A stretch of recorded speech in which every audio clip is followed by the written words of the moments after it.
지금 가자 지구는 어떻게 가겠다는 거예요? 두 가지예요. 하마스가 자신들이 지금 잡고 있는 인질들 다 내풀어주고 그 다음에 하마스가 빠지면은 더 이상 없을 거예요. 그럴 가능성은 거의 제로에 수렴하는 거 아니에요? 그러니까 인질을 안 내보내겠죠. 왜냐면 인질을 레버리지로 써야 되니까. 하마스가 원하는 건 인질을 풀어주고 이스라엘 군이 떠나기를 원하죠. 근데 그럴 가능성은 매우 낮죠? 그러니까 이스라엘은 그걸 못 들어주는 거죠. 그래서 2단계 휴전안이 지금 안 되는 거고 이스라엘이 그러면 하마스를 다시 압박할 수 있는 수단은 다시 군사적 압박밖에 없다.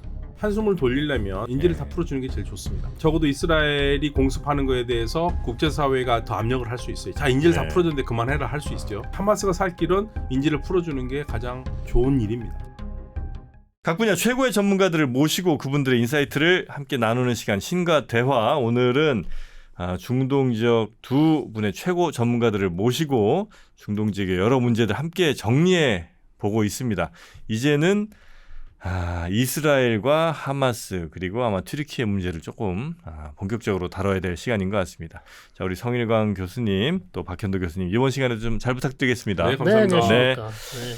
네. 이스라엘 정말 참 여기도 대단합니다, 진짜. 근데 2023년 이후부터 이스라엘 얘기를 이렇게 많이 해본 적이 없습니다. 그런가요? 그러니까 성 박사가 공부하고 온 땅들은 좀 이상해요. 네.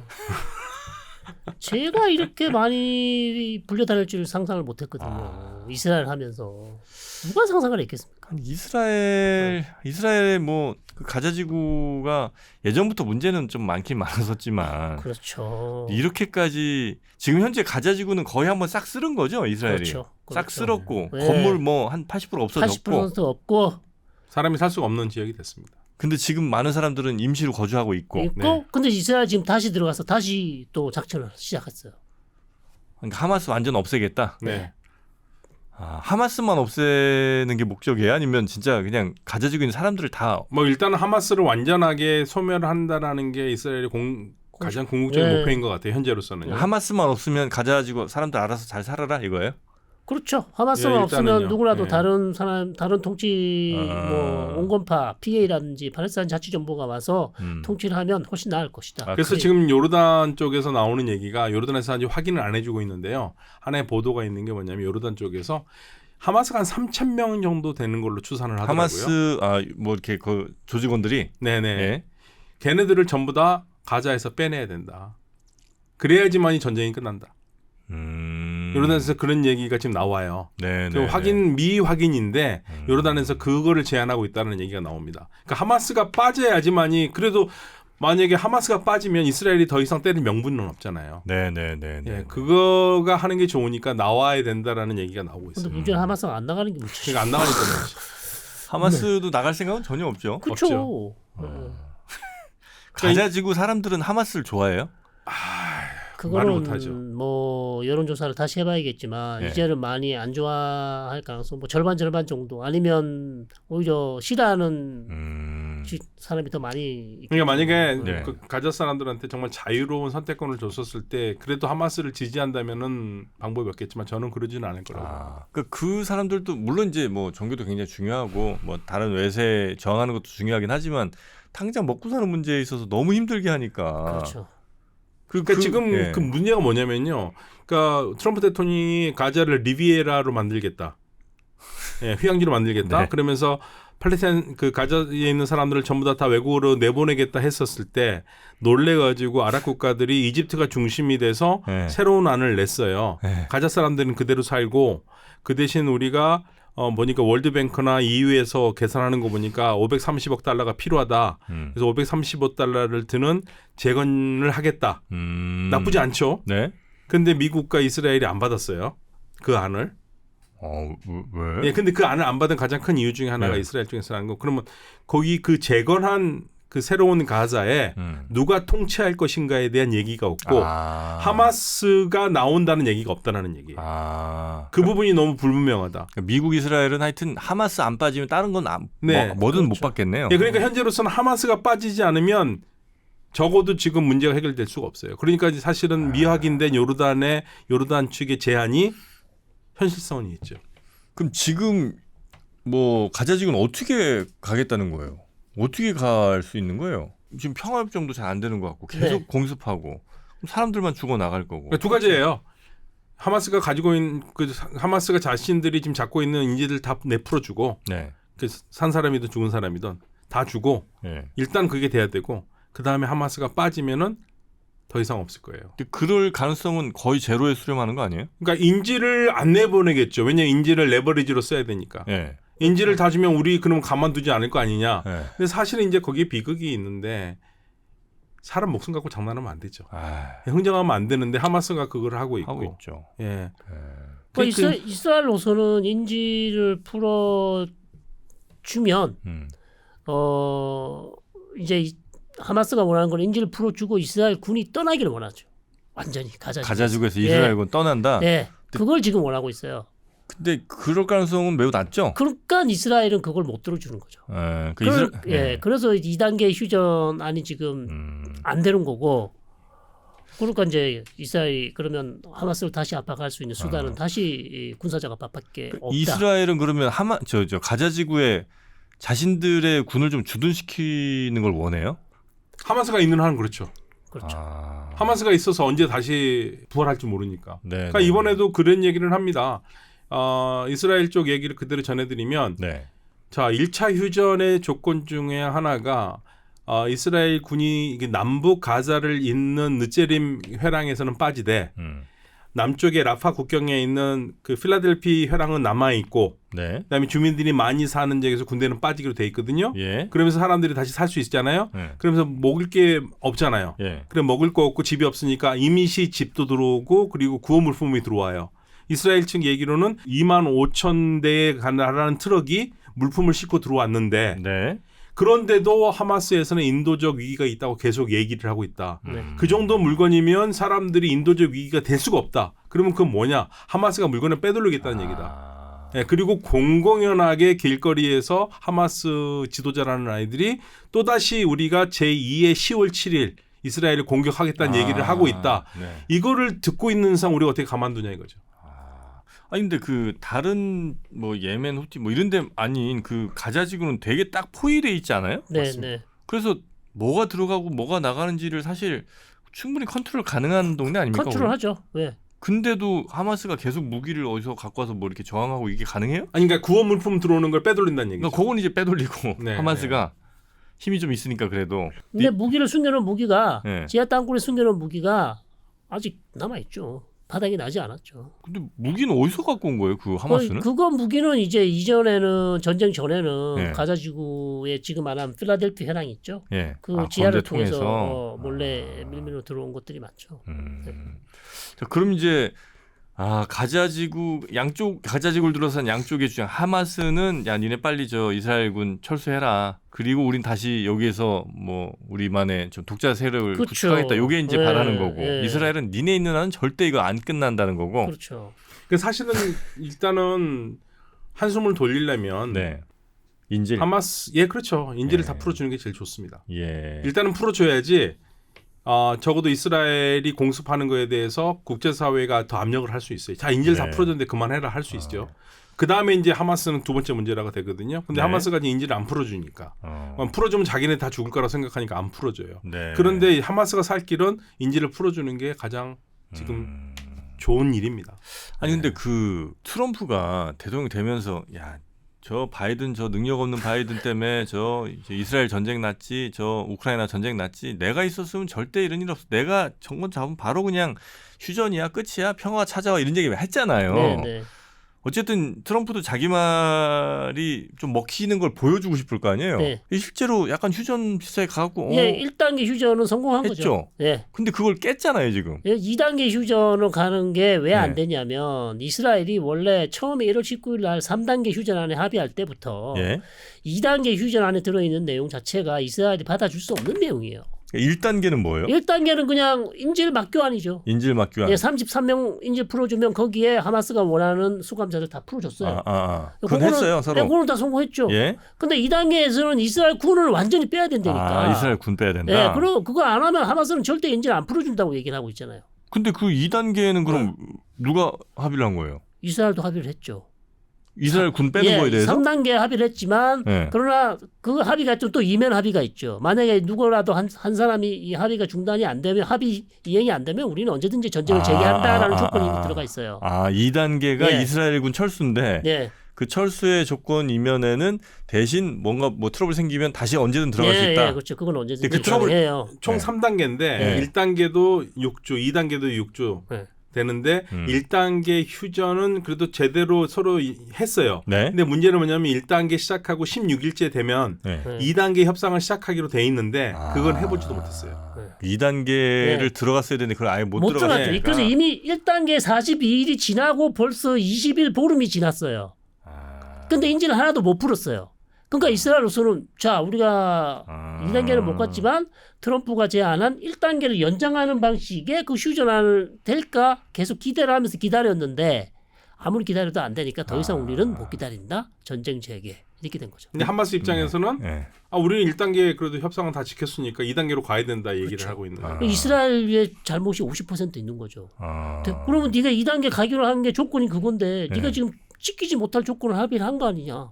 그래놓고 와서 지금 군은 다 못 빼겠다. 못 빼니까 2단계는 안 되고 1단계를 연장하겠다. 그러니까 하마스가 원하는 거는 오케이 1단계 연장도 좋은데 이번에 1단계 연장하면서 엔진 풀어주면서 2단계를 어떻게 할 건지 구체적인 해법을 내놔라.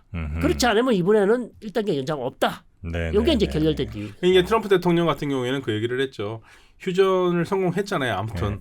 그러니까 자기가 약속은 지킨 거예요.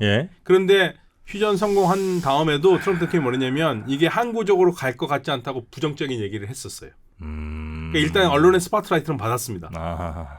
그리고 네타냐후 총리는 어쩔 수 없이 트럼프 대통령이 강력하게 밀어붙이니까 1단계나 합의를 했지만 2단계는 애초부터 갈 거라고 생각 못했죠. 왜냐하면 2단계를 만약에 가면 군대를 다 빠져야 되는데 1단계 휴전을 합의를 하니까 연정에 있었던 벤 그비르 장관과 그 소속 당원들이 연정에서 6명이나 빠져나가서요. 이스라엘의 극우. 68명 중에 62석이 됐어요. 60석이 이제 마지노선인데. 61석이 마지노선이죠. 61석이 마지노선이죠. 안 그러면 무너지거든요. 그런데 2단계에서 군대를 빠진다 그러면 그나마 지금 남아 있었던 또 하나의 스모트리히 그 정당이 8명인데 우리는 나가겠다 그러는 거예요. 그 연정 무너지는 거예요. 연정 무너져요. 그러니까 그 이스라엘 내부의 문제로도 전쟁을 그만둘 수가 없네요. 없어요. 그래서 전쟁을 계속하니까 어떤 일이 생겼습니까? 나갔던 6명이 다시 돌아왔어요. 집 나간 며느리가 다시 들어왔어요. 집 나간 며느리가. 그래서 연정은 계속되고. 다시 68석이 됐어요. 그리고 정권 유지되고. 3월 31일까지 그 예산을 통과해야 되는데 62석 갖고는 통과가 안 됐던 이유가 뭐냐면 이스라엘 네타냐후 총리에게 비판적인 극우파 종교 정당이 있거든요. 거기는 이번에 약속을 받고 싶었어요. 총리한테 우리 애들 군대 안 가는 거 확실히 명문화 시켜라. 그렇죠. 정통파 유대인들. 그거 이번에 안 하면 예산안 통과 우리 못 시키겠다. 강짜 부리겠다 얘기한 거거든요. 그럼 이제 통과 못 하잖아요. 그럼 예산안 통과 안 될 뻔했잖아요. 근데 다행히 전쟁을 시작했잖아요. 집 나간 애들이 다시 들어왔어요. 그럼 걔네들이 반대로 또 통과시킬 수 있게 됐어요. 그러니까 의심을 할 수밖에 없죠. 나타나요. 근데 그 극우파들은 원래 자기네들이 군대를 더 가야 되는 거 아니에요? 극우파 말고 정통파 아래 위로 종교에 매일 완전 기도하는 사람들. 그 검정색 옷 입고 다니시는 분들. 그 사람들은 원래 군대를 안 가게 돼 있었거든요. 근데 최근에 이제 군대를 보내자고 계속 새로운 법안이 나오니까 우리 절대 얘들 군대 못 보낸다. 그분들이 아이 많이 낳죠. 많이 낳죠. 막 한 10명 이렇게 낳는데 그분들이죠.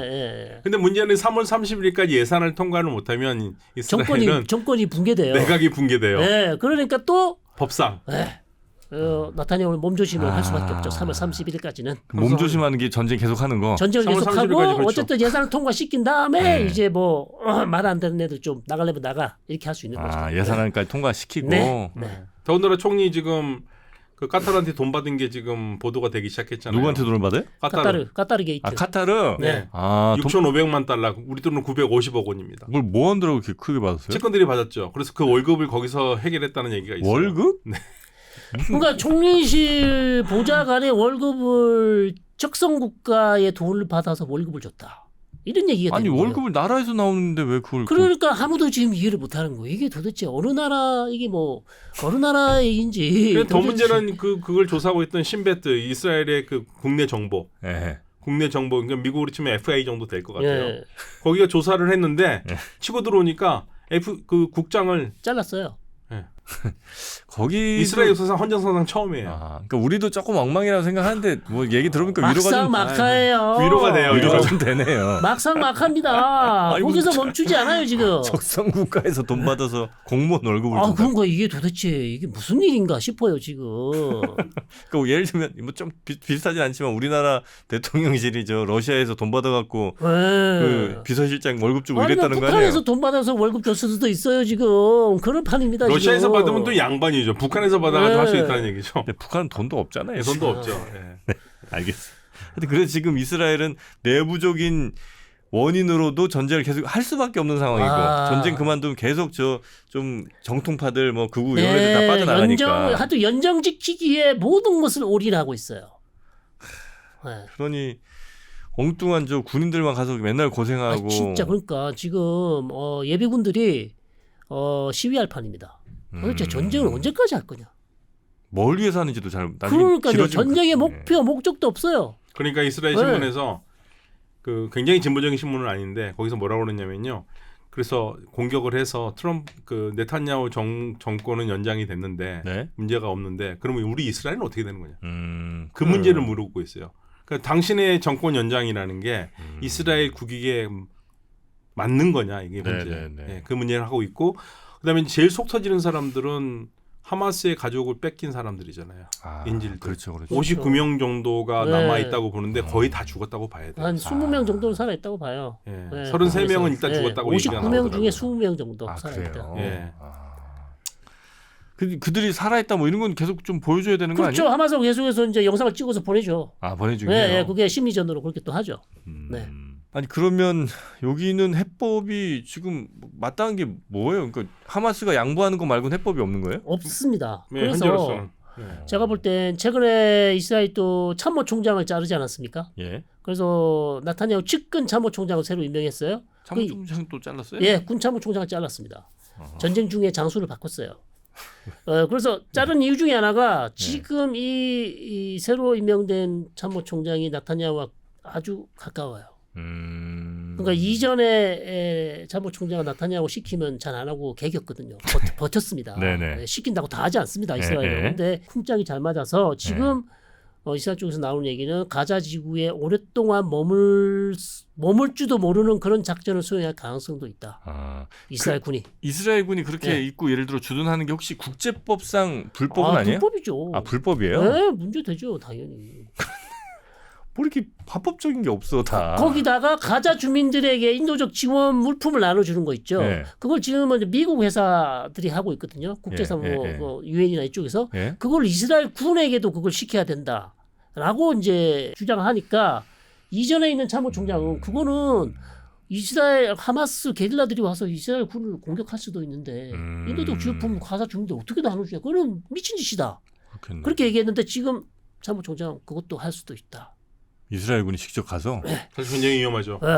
굉장히 위험하죠. 완전히 정신이 나간 것 같아요. 하마스는 지금 저 무장을 어느 정도 그래도 유지하고 있어요? 무장 유지하고 있죠. 그러니까 이번에 텔아비브에도 로켓을 쐈죠. 네.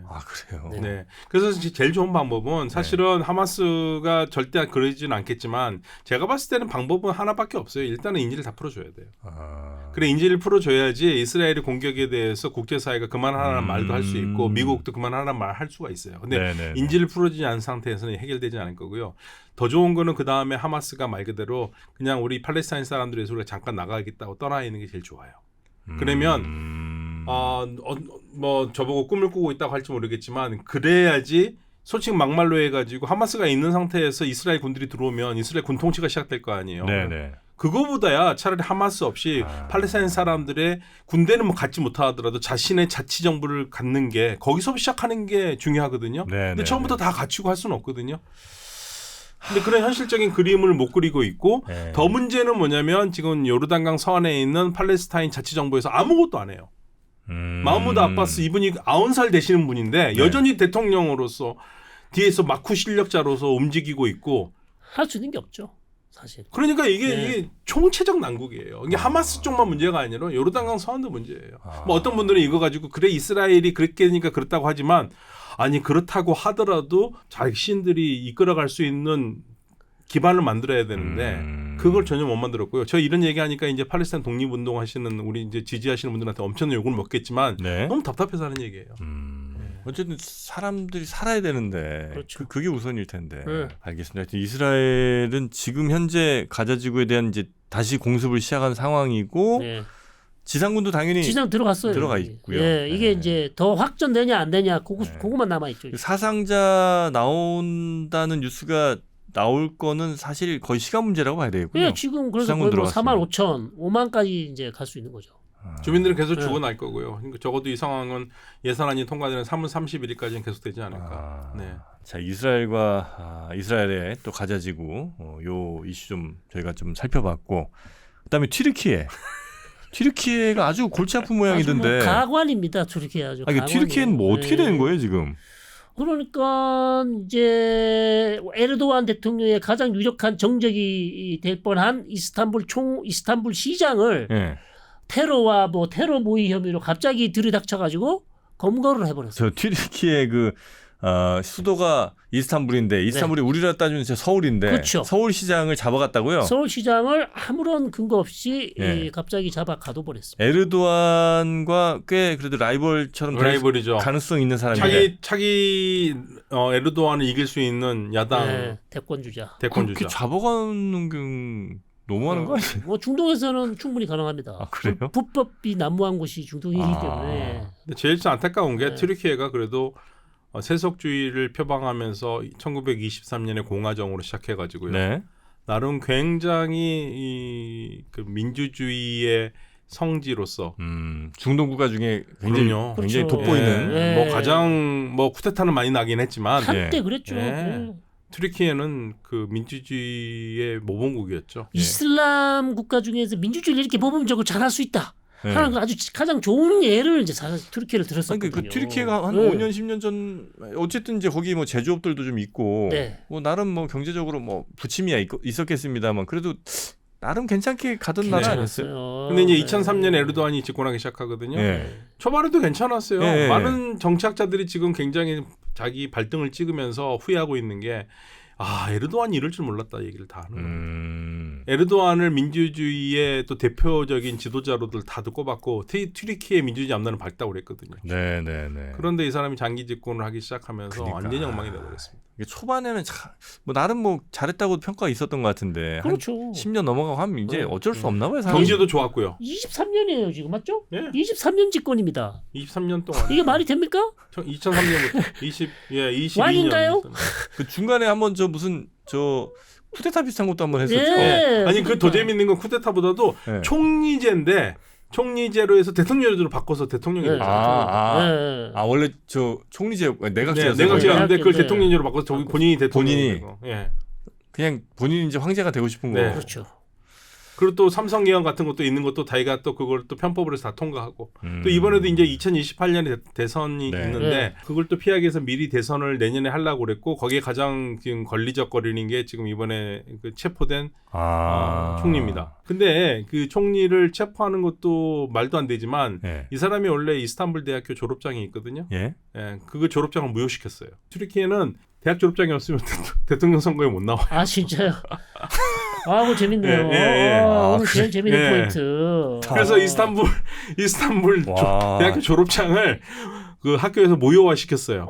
그러면 못 나오겠네요. 네, 못 큰일 나와요. 났네. 못 나오게 해놓고 그 다음에 이제 이거 뒤에서 쿠르드 애들을 그 반국가 단체인 쿠르드 애들과 관계가 있다 해서 테러 분자로 해서 집어넣은 말도 안 거. 되는 얘기를 또 갖다 그러니까 붙였네. 이제 튀르키 사람들이 그 거리에 나오기 시작했고 예, 이거 반정부시 그게 좀 지금 심상치가 않아요.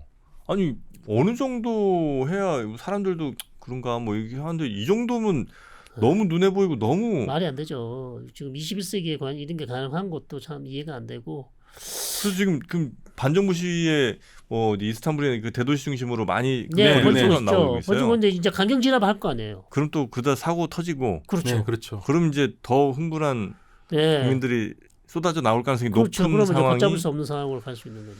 터키 경제는 지금 뭐 바닥으로 치고 있는 거고요. 터키 경제요? 예, 그럼요. 아 그래요. 뭐 리라 터키 리라가 또 하늘을 또 날고 있어요. 그러니까 작년이 재작년인가 한번 또 되게 갔다가 안 좋았죠. 네, 네, 안 다시 좋아서 조금 안정되는가 싶었는데 다시 가겠군요 지금. 네. 그러다 외환 보유고도 빠지고 완전 외환 개입하다 보니까.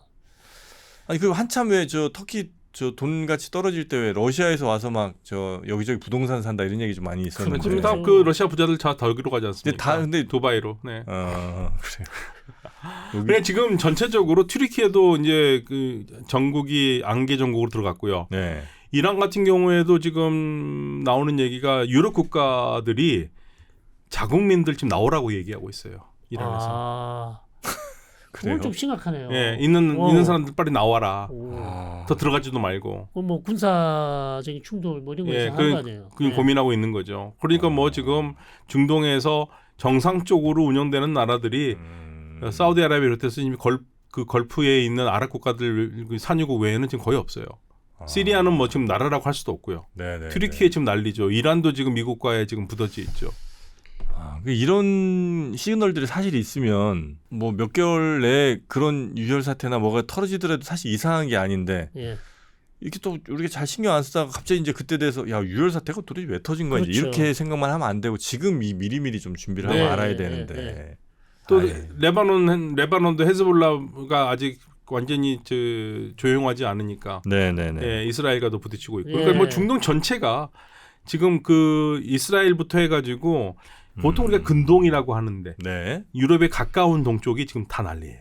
아. 예, 그러니까 지금 조용한 곳은 좀 조용하게 있는 것은 지금 그 아라비아 국가들만 있고요. 네네네. 이란 쪽도 지금 뭐 미국과의 들썩들썩. 그러니까 이게 그냥 우리가 이렇게 레토릭처럼 아니면 습관처럼 하는 아유 중동 위험합니다. 요 정도가 아니고 네. 정말 지금 위험하다는 그렇죠. 네, 말씀이시죠? 최근에 가장 지금 전체적으로 지수가 다 불안 지수가 높아지고 있습니다. 아 이집트도 좀 별로 안 좋은 네, 것 같고. 현재 지금 아랍의 봄 때하고는 완전히 달라요. 아랍의 봄은 그때 시위고 그랬었는데 지금은 직접적으로 군사적 충돌이라든지 정부와 그 민간인들의 직접적인 충돌이 지금 예상되고 있기 때문에 중동 전체가 상당히 어려운 상황이죠. 특히나 이제 그 각 나라 오늘 언급된 나라들의 지도자들이 아주 무슨 약간 독재스럽거나 아니면 지지 기반이 좀 약하다거나 아니면 현재 지금 자신의 자리를 유지하는 게 아주 불투명해 보이거나 이런 사람들이 많은 것 같아서 그렇죠. 이럴수록 이제 잘못된 판단을 하거나 이럴 가능성이 좀 높아지잖아요. 그렇죠. 자리 지키려다가 그렇죠. 악수 둘 수 있죠. 이게 이제 말씀 듣다 보니까 이건 뭐 진짜 수개월 내에 뭔 일이 터져도 터질 것 같다는 느낌이 자꾸 드는데 느낌이 안 좋아요. 쎄합니다. 이게 그냥 네. 다 같이 좋아지는 변화로 싹 이끌어 그냥 아무 뭐 없이는 안 될 거 아니에요, 그죠? 그러면 두 분이 좀 노력을 많이 저희 머리 터질려고 그래요. 사람이 이름 외우기도 힘들어요. 네, 지금 뭐 한국과 모니터를 하기도 힘든데 네. 저희가 이 뭐 대여섯 개 국가를 한꺼번에 어떻게 다 모니터를 합니까? 네. 그 어쨌든 이제 유럽 국가들도 혹은 뭐 미국이나 이런 데서들도 그 중동에 있는 나라들 특히 뭐 이란이나 오늘 언급된 그런 나라들에 있는 자신의 자국 국민들 좀 빼낸다거나 이런 네, 유럽 국가들에서 지금 그런 얘기가 계속 나오고 있습니다. 있고. 더 이란 쪽 들어가지 말아라. 왜냐하면 향후 지금 뭐 트럼프 대통령의 움직임이라든지 미국의 군사 움직임이 그렇게 썩 유쾌한 건 아니다라고 얘기를 하고 있고요. 네. 일단 그런 심리 상태가 되면은 이제 많은 나라들이 걱정하기 시작하는 거고 또 그게 네. 경기에 반영이 되겠죠. 그 항공모함은 지금 중동을 향해 가고 예, 있고요. 가고 있습니다. 칼빈 스노가 가고 있습니다. 알겠습니다. 중동 지역 쭉 저희가 오늘 리뷰를 해봤는데 마음 편한 나라 하나 없는 것 같고요. 그리고 뭔 사건이 터져도 전혀 이상할 것 같지가 않고요. 네. 그 중에 제일 위험성이 높은 나라는 혹시 꼽아주신다면 제일 저는 역시 이란이다. 이란이다. 파급 효과가 가장 크죠. 가장 크죠. 네. 이란. 네. 그리고 우리는 지금 시리아와 수교를 준비하고 있습니다. 우리나라요? 예.